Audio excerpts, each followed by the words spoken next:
the coaching environment is very, very full at the moment. There's lots of people really putting themselves out as coaches. And not to say they're not, but your kind of approach is really interesting. You're niching down a little bit, aren't you? You're going to Yeah. with people who maybe are a little bit kind of unique.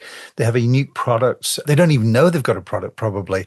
And Hmm. you're really sort of having a conversation with them and garnering that information. So what are some of the approaches? Say somebody comes to you with a very niche background and they haven't got a clue how to even start marketing themselves. What would be the process that you would go through?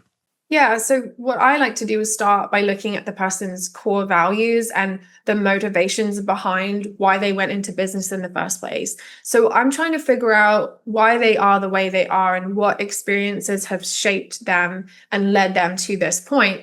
It very rarely makes sense on paper, but it makes sense on an emotional level or on a psychological level. And so when I can grasp what that real reason is that led them to doing what they're doing, and then isolate the purpose in that and why that is so critical for them, then it really doesn't matter how we execute.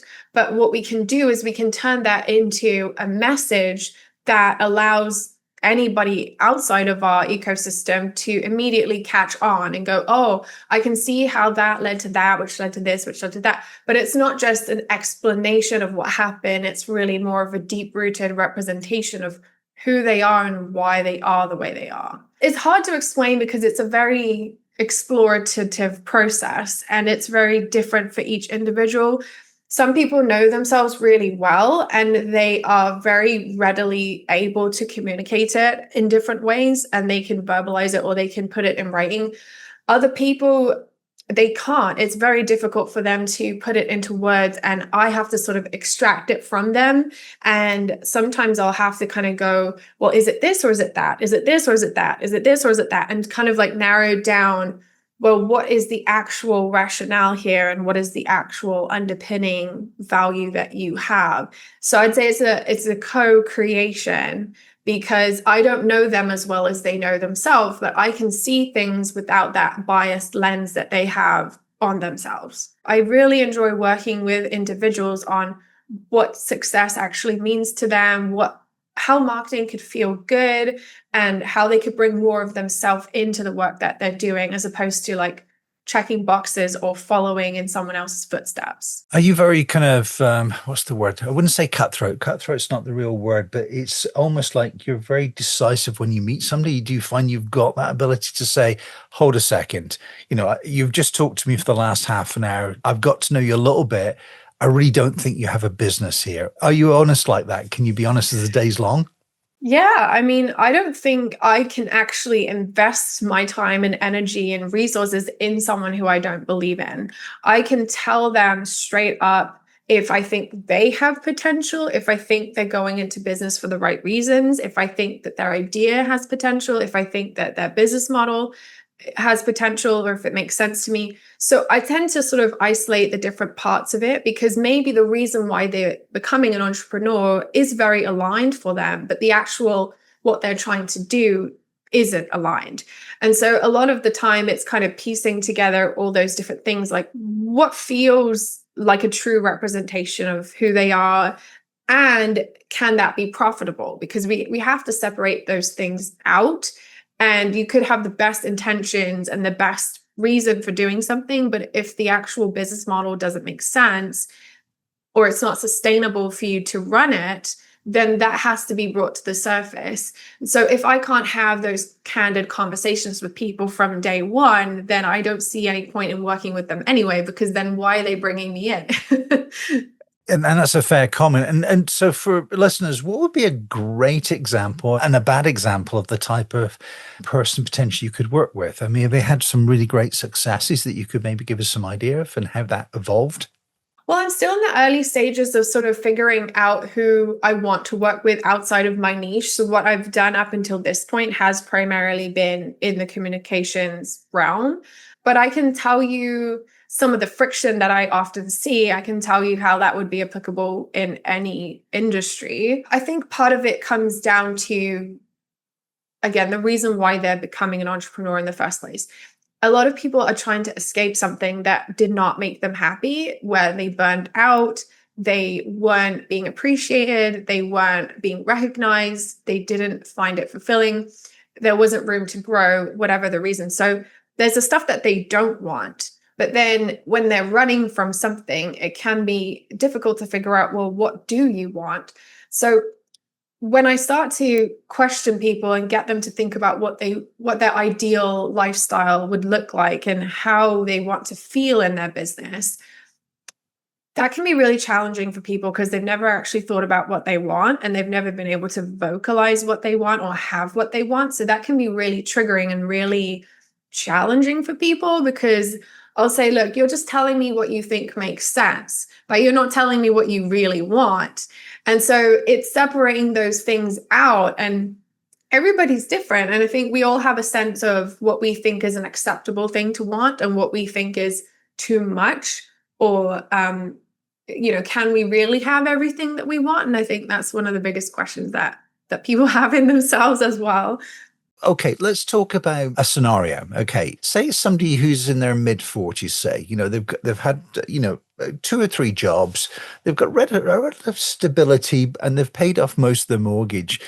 What would be the process that you would do? Say they wanted to start a business, and I'm going to just pick something out there.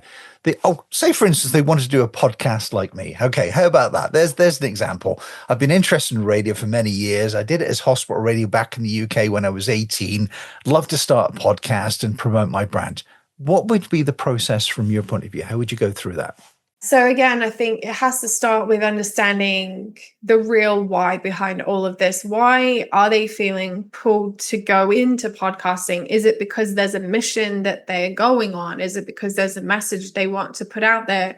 Is it because they want to connect with certain types of people and learn from them?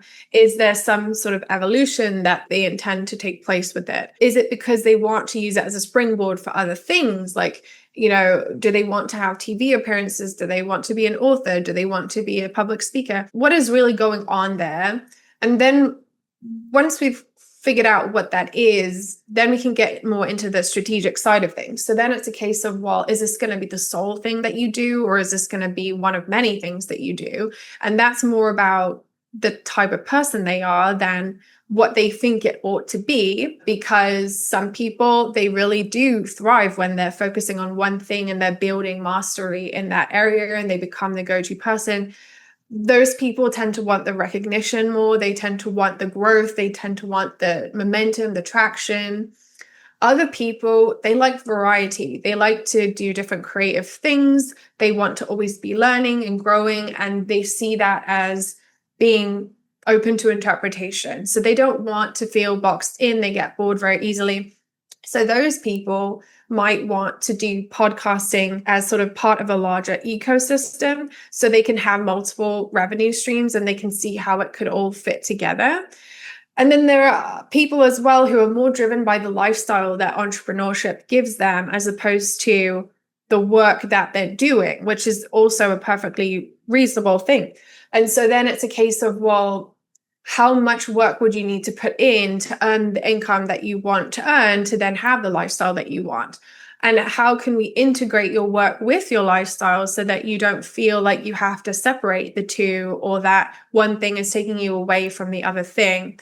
So I like to think about the lifestyle design and the purpose and the finances and the sustainability from an energy and financial standpoint, as well as the support system they have in place, as well as the future goals that they may have, the current financial situation, the skills that they bring to the table that they want to use, the new skills that they want to develop.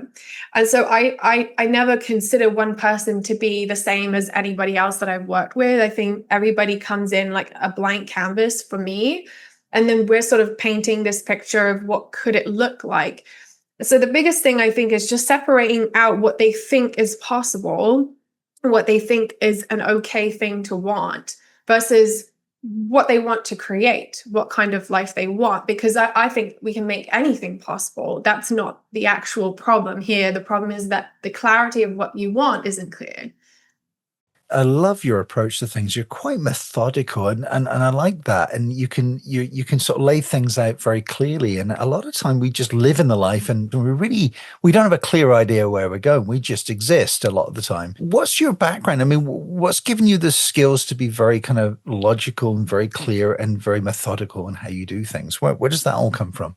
I think it's because I hate wasting my time. I fully dedicate myself to everything I do. I'm a very all or nothing person. And I like working with people and I like to help people reach their potential. So when I'm doing anything, when I'm committing to anything, I want to make sure that I'm being efficient in how I'm doing that and that I'm having a meaningful impact in my work. And so I think that I get very impatient very quickly when I see people spinning their wheels. I see people making excuses. I see people saying, well, I can't do this because of that, or I need to wait until this thing or that happens.